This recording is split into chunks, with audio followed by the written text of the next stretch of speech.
Hello and welcome to another Manor Park Classics Podcast. I'm Andy Talbot. Each episode we want you to join us as we have a chat to car and bike people. This week, Stephen Moseley, freelance automotive journalist, photographer and associate member of the Guild of Motoring Writers. Stephen has been known to write under the non-diploom Actuarius. He's been motoring editor for the Chat magazine and a contributor to Autosport, and has a background as an engineering design specialist. So grab a cuppa and a biscuit.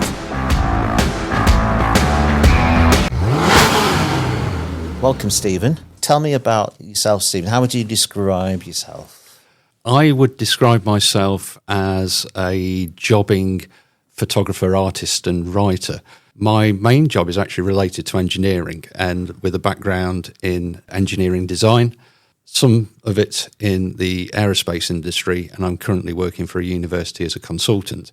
However, I've always liked writing, and I've always been interested in photography and in motorsport and cars generally. So in the background, a number of years ago, I started producing articles and photographs and selling them to various people. John Mayhead was a guy who I approached and very kindly met me in a pub down Chichester Way, and that got me my first regular paid gig. Yeah. John Mayhead, isn't he? I think he's the head of Haggerty Insurance at the moment, and their content, I think. Yeah, I think he's still involved with them, and he was with Haggerty when I got in touch with him, and Haggerty was the first outlet for my photographs, covering the local big events at Goodwood, which was an incredible experience. And come on. Yeah. A photographer at Goodwood, no less, yes? Well, there are numerous benefits to going into Goodwood on a press pass, one of which is that you get a free breakfast and free lunch, which isn't to be sniffed at, especially when it's raining, which it sometimes does at the Goodwood. Yeah, I was at Goodwood, not this last year, the year before, 2024, and it absolutely poured down for those 3 days that we were there and just stood under an umbrella. So you describe yourself as kind of across a lot of things in terms of writing, photography, but also you're coming from an engineering perspective, and because of that background that you have, and particularly that interest in motorsport. Definitely, and I grew up in an engineering household. My dad was a test engineer on the railway, and my grandparents on my mother's side had a garage and a bicycle shop. So I couldn't help but be interested in that sort of stuff, really, the way I was brought up. And one of the aspects of the articles that I produce is that I do try to delve into the engineering side of things and hopefully explain it in a way that the layman or the person who has a little bit of knowledge can pick up on the particular aspects that are being talked about. And I've written one or two pieces for Autosport. The first one I did for them was about ground effects, because it's when we were getting problems or seeing problems with porpoising in the current ground effect era. And basically I used it as an excuse to write about my favourite team, Lotus, and how they led ground effect technology in the late 70s and early 80s, and the similar problems that they found then. In terms of writing, it's important, isn't it, that you're a photographer, but you can also add the words as well. So you kind of double threat, as they call it. Potentially triple threat, because you've got the photography, you've got the words, but also you've got that engineering background to give it that sort of authenticity. Yes, and the whole triple threat is something I keep begging editors to take advantage of, but watch this space. My other outlets aren't so well known as Autosport, but I do get stuff out there on a fairly regular basis. I used to write for the Chat magazine. In fact, I was the transport editor for the Chat magazine, but unfortunately they stopped their physical publications at the tail end of last year. That was, again, as much as anything, that was a hobby for me, because it got me into locations and situations I wanted to be in, and I was very much given a free rein of what I wanted to write about.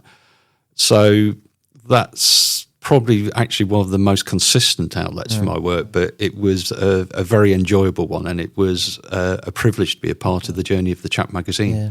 Just talk me through, as a photographer, what's your starting point? You turn up at, say, a Goodwood, and you're potentially going to get some photographs. It's basically you get one chance.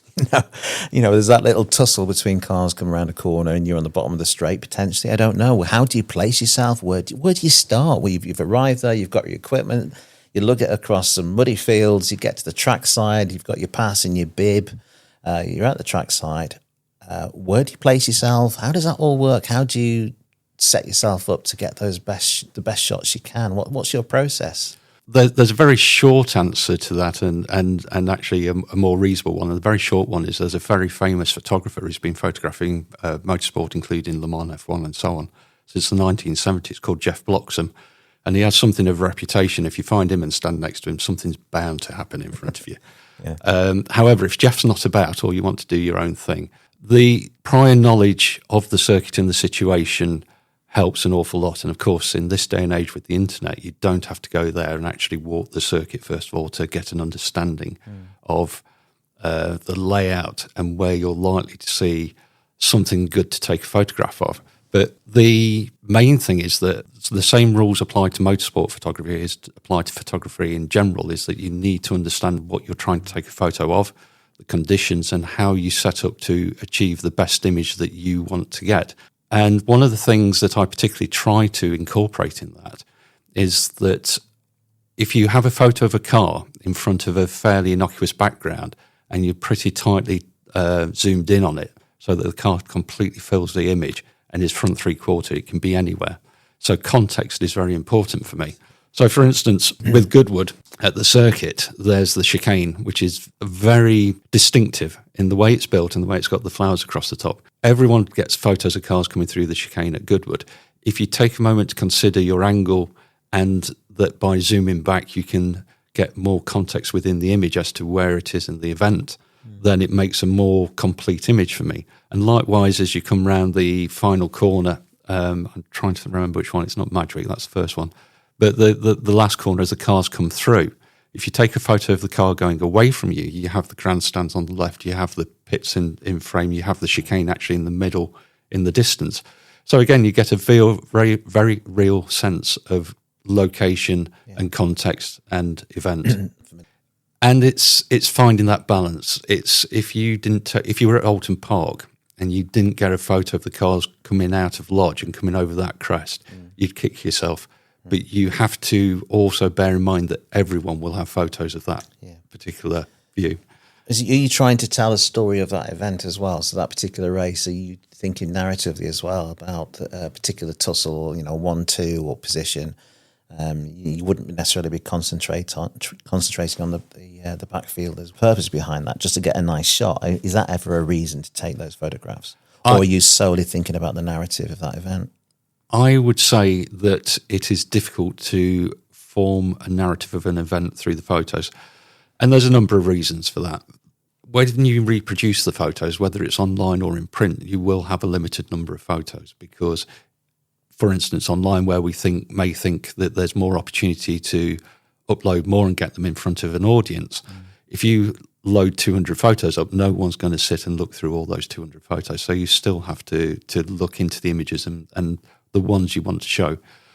You may get one or two that give a particular part of the narrative or highlight a particular incident.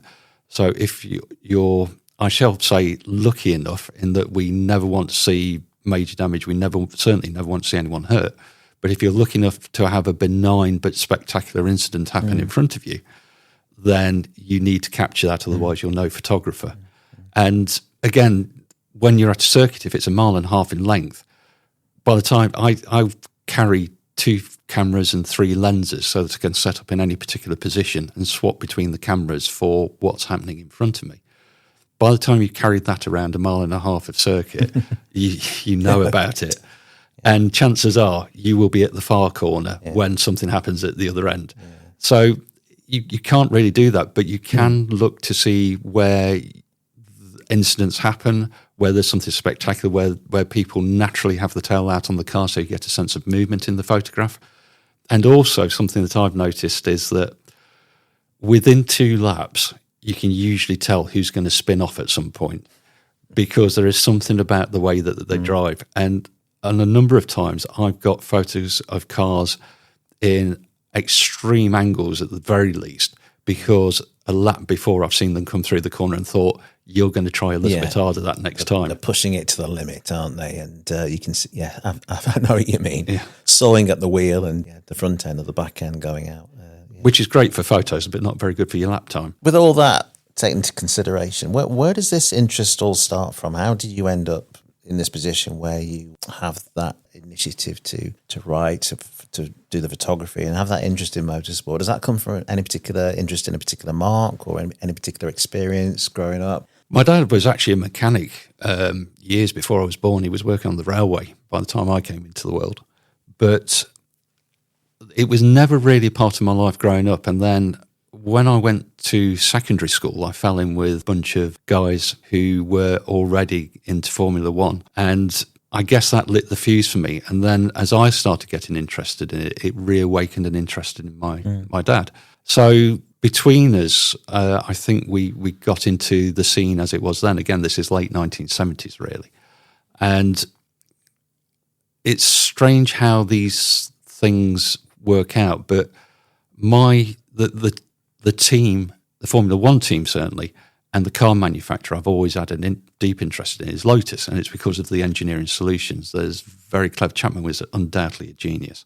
He took, a lot of the time, he took ideas from elsewhere and applied them to cars, but the fact that it was him who thought to do it and pursued it to the point where it was successful was a key thing about it. And what that stems from is, and I can remember it now because I'm sure we all have those experiences that something clicks or it's a slight game changer, but it stays with us. We went to a toy shop in Nottingham because we grew up near Nottingham in a place called Long Eaton. And I went for my first slot car because I'd made these friends at school and they had scale electric cars. And, obviously I wanted to be a part of that and get involved. And I went with my dad and he said, "Oh, that's the one you want." And it was an Airfix Lotus 79. And that was it. It's been Lotus ever since. And I find a little embarrassed, a guilty secret, if you like, about this is that I am an engineer. My dad was an engineer. My favourite manufacturer is Lotus because of the engineering excellence and innovation that they brought about and brought into the world of motoring and motorsport. But when I'm at Goodwood, it's the big V8s that always get me. It's the GT40s, it's the Cobras. I don't know what it is. I can only apologise. I know it should be the things that look and sound like sewing machines, but it isn't.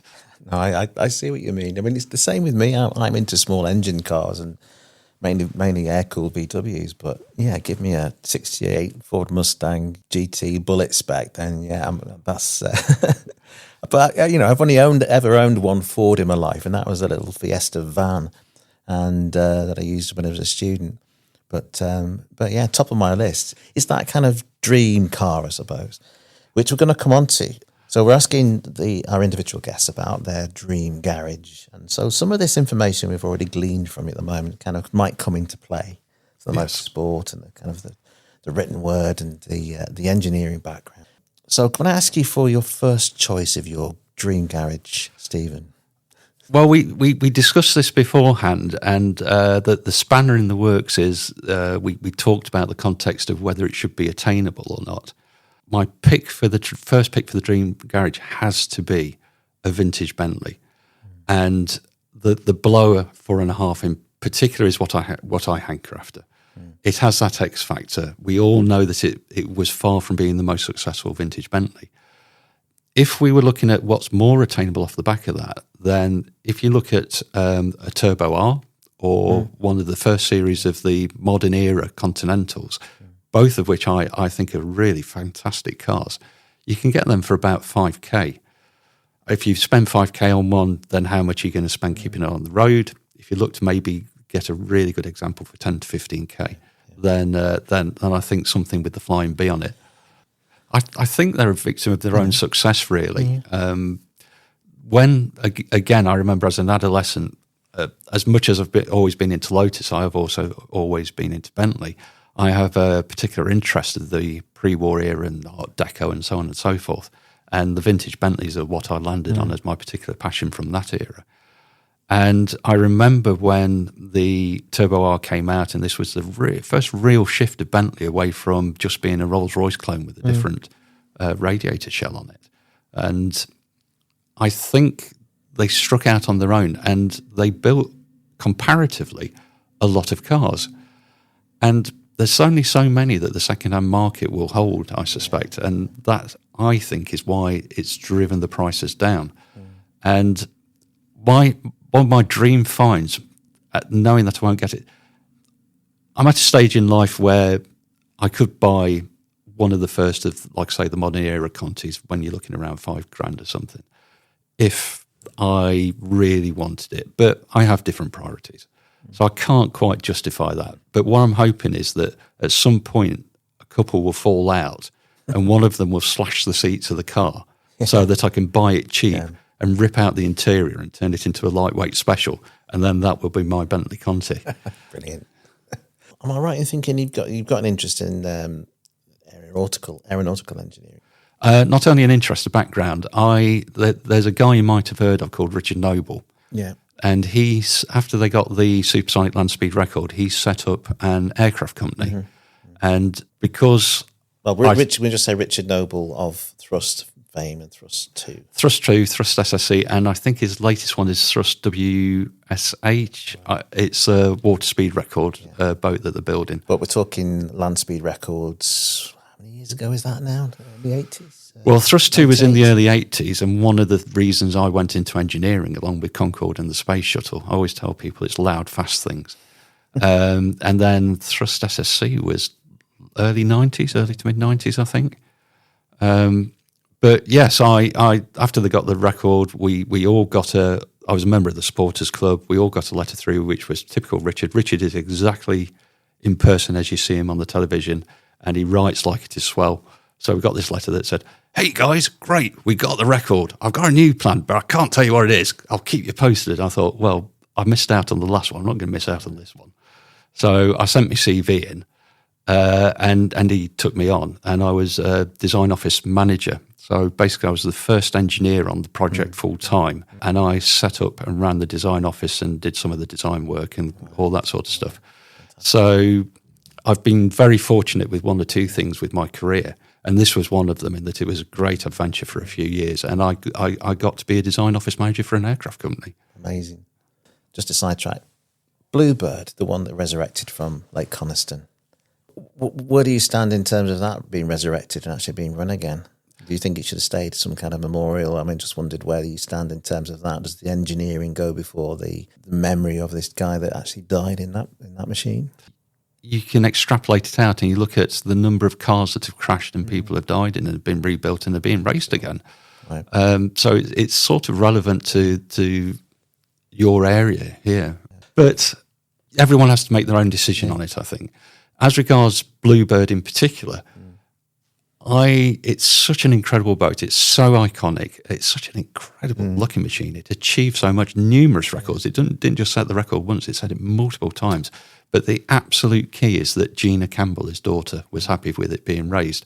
And I know it wasn't quite that simple. There was a bit of to and fro of, I believe, someone coming to her and say, "We've found the boat, we'd like to raise it," and could she stop them if she'd wanted to? It's difficult to know. But I think I would sooner see it in a museum and then hopefully later this year running on the water as a memorial to Donald Campbell. Because again, there's one of these, it's an aspect of the area that we are particularly interested in classic cars, in that seeing them is an incredible thing. Seeing a perfect example is absolutely wonderful. When you hear it, when you see it being raced, that's when it really comes alive. Yeah. So second choice then? Second choice for the Dream Garage. Dream Garage. Am I allowed a Ferrari Daytona? Yeah, go for it. Ferrari Daytona, because it looks like a Rover SD1. Some people would say Rover SD1 because it looks like a Ferrari Daytona. I can't believe that. No, we had an SD1 and a slinky looking car. Absolutely loved it. But the Daytona is an incredible design classic. I'm on the fence as to whether that or the 250 short wheelbase is the most beautiful production Ferrari. I think it's one of the two. The GTO is magnificent, but the looks aren't quite there. So I think the Daytona just has that timeless elegance. And for me, although again, I'm really, for all aspects of my life, really into the pre-war era, I think the GTs of the mid to late 60s and early 70s were a real pinnacle of design. I mean, the Daytona did look ahead of its time when it came out, didn't it? Particularly with the front end. There was that different version of the front end, wasn't there? Wasn't there like a Perspex panel across the whole front? And then there was I believe the Series 2 had the Perspex panel. Series 1 had the flip-up headlamps. Right. And I'd put money on it being a cost-saving exercise. Yeah. The thing with Ferraris is that they have this mystique and they have this glow around them, which I suspect we're all susceptible. Most of us are susceptible to. But I met a friend at Goodwood Revival once who was there. She was there on a pass, and she was meeting. She knew a little bit about cars, but not a lot. And she was meeting her son-in-law the following day, and she said, "Oh, he's really likes his Ferraris." And I said to her, "Do you want a bluffer's tip?" And she said, "Yeah, go on then." I said, "Okay." I said, "You've got access to the paddock?" "Yes, she's got access to the paddock." I said, "Right, go around." I said, "You know what a Ferrari badge looks like, the rampant horse?" She said, "Yeah." So I said, "Right, go up into the Ferrari, closed one, take a slow walk around it, looking at the doors and the bite, everything, and then just turn to him and say, 'Never left Maranello with those shut lines.'" and you look at any classic Ferrari, and it's far better than when it left Maranello. And the use of proprietary components is all part of that. I don't think you can look too deep, but if you're looking that deep anyway, and if that puts you off a Ferrari, you're probably not a Ferrari person anyway. That's not what you're buying. Yeah, of course. And there are plenty of coach builders out there that refine Ferraris and to death in terms of the shut lines, aren't there? And make them perfect when they weren't perfect. Absolutely. Same with race cars as well, because we changed so much in period anyway.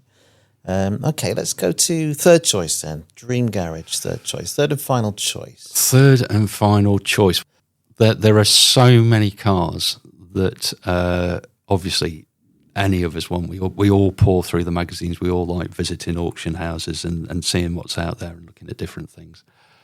And I think that my last one, therefore, I perhaps ought to go to something that's not something I really like, but that means something to me. And my parents had a Vauxhall Viva estate.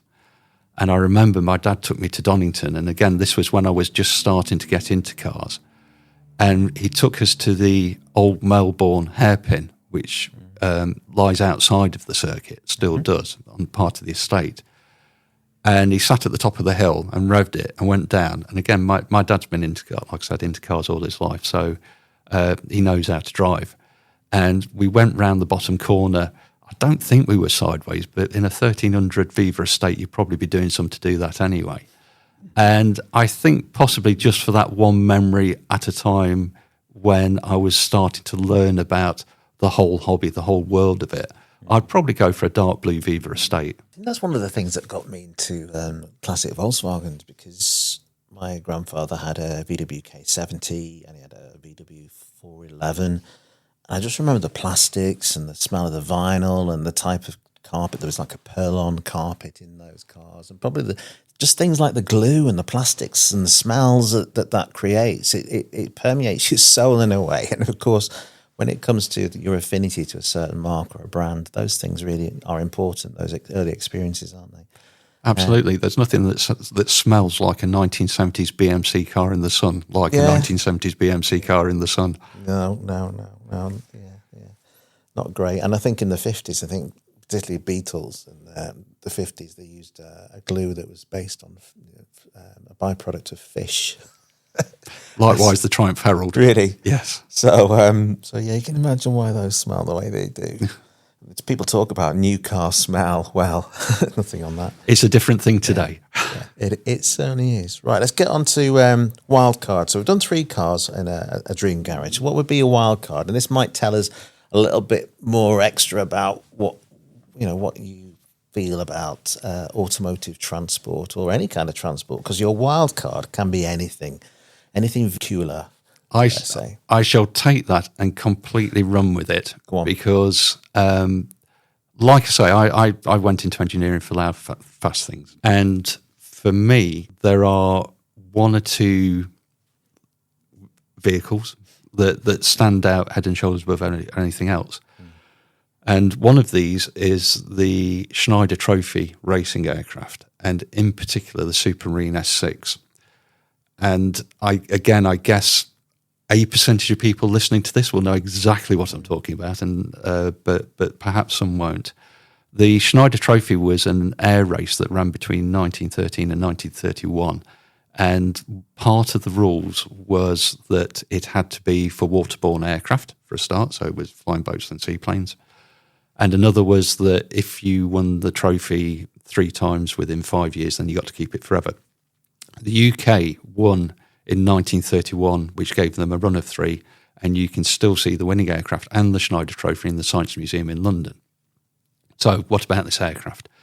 It was designed by Reginald Mitchell, who you may have heard of. He was the designer of the Spitfire, and of course Supermarine also built the Spitfire. And what he learnt in high-speed flight for his Schneider Trophy aircraft informed the design of the Spitfire. There's no direct lineage, but there's undoubtedly what he learnt went into it.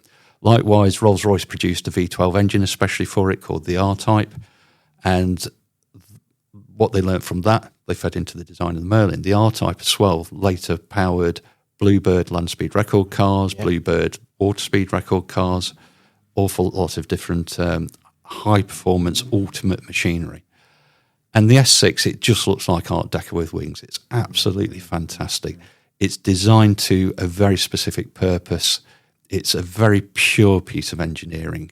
And Mitchell himself described it as the flying radiator. The problem with this high-performance engine was controlling the temperature. And they didn't fly it by as much power as they could extract from the engine so much as to the temperature gauge. And they actually set the throttle through that. So that's what I'd go for.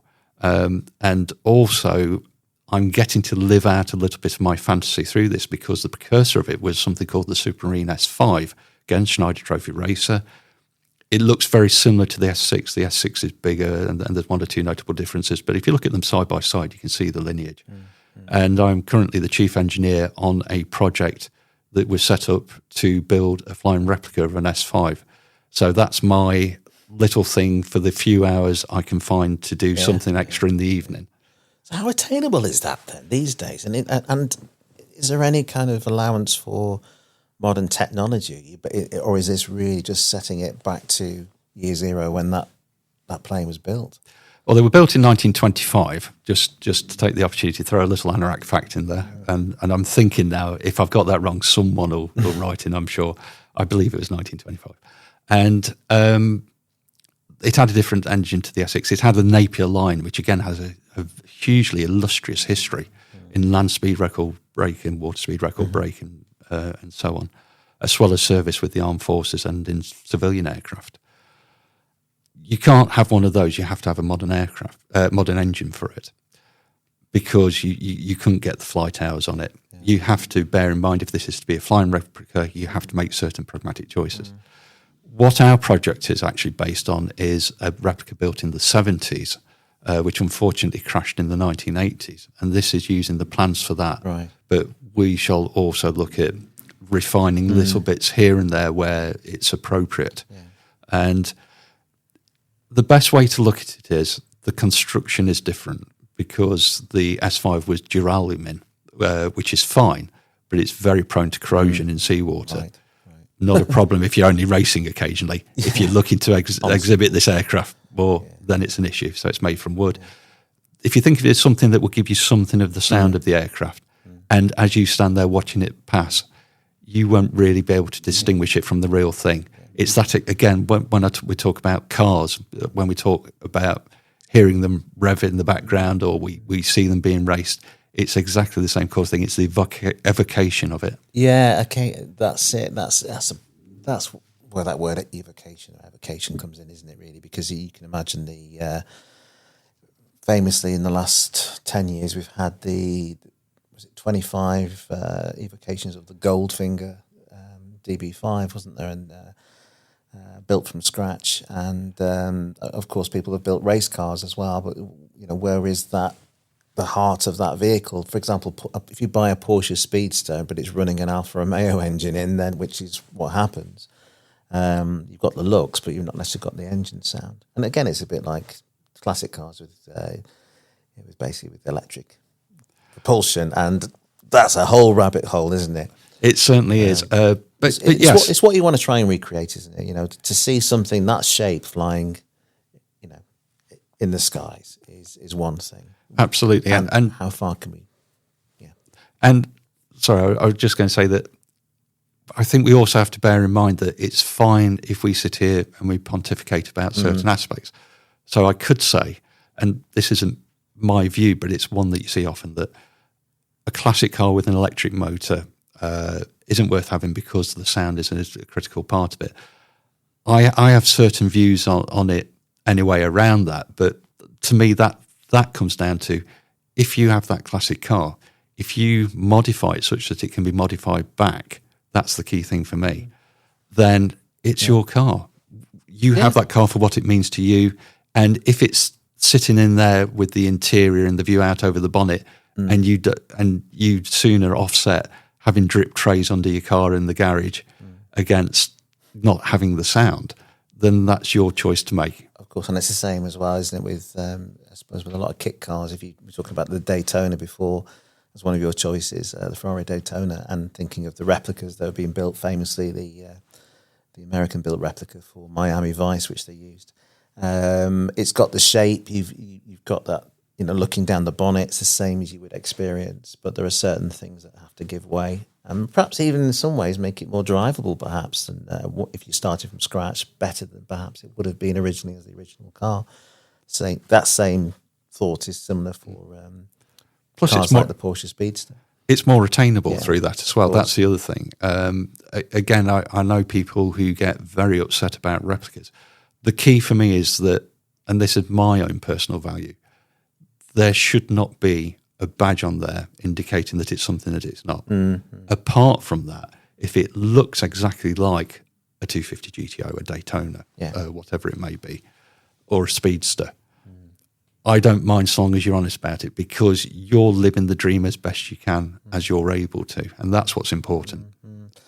Ferrari are very clued up on that. If you have a kit car and you had a Ferrari badge, they'll send in the lawyers, and yes, that's happened many times over the years. Famously, in 1987, Pontiac had the Pontiac Fiero, and they sold it as a Pontiac Mira with full Pontiac warranty, and a local firm actually added basically a replica 308 GTS panels or GTB panels onto a Pontiac Fiero, and they sold it as the Mira. And that's one of the earlier cases of.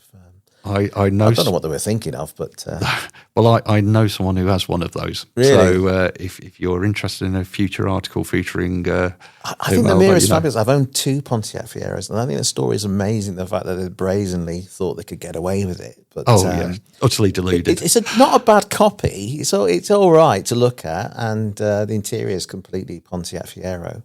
And it's a 2.8 V6, but it's not got Ferrari badges on, but people did put those badges on afterwards. There was a Mira badge, but I think they built about 70 of them before they got stopped.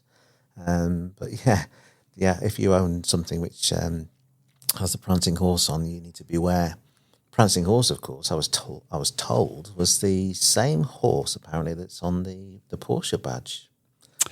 I think I've heard that. Yeah, it's the same lineage of the heraldry. I think something to do with that. Well, the Ferrari, famously, and this is one of those where you wonder if it's an urban myth or not. I don't believe it is that the family of a fighter race from the First World War, he had the prancing horse on his aircraft, and his family. I don't know the mechanism of it, but they presented it to Ferrari to use as his emblem, essentially. So if that fighter race came from nobility that came from the same, like you say, family as Stuttgart, then lineage trace back to there. Yeah, but that does sound familiar, actually. I shall ask Mr. Google when I get home.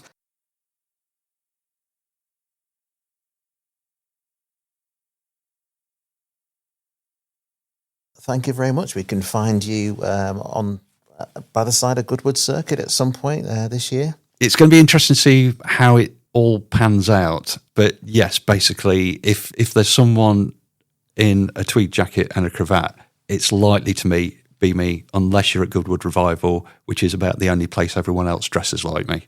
Yeah, because you are dressed in a cravat and a very nice cable knit jumper. So you do like that 1930s style. It's no wonder we've had those choices today, perhaps. Absolutely.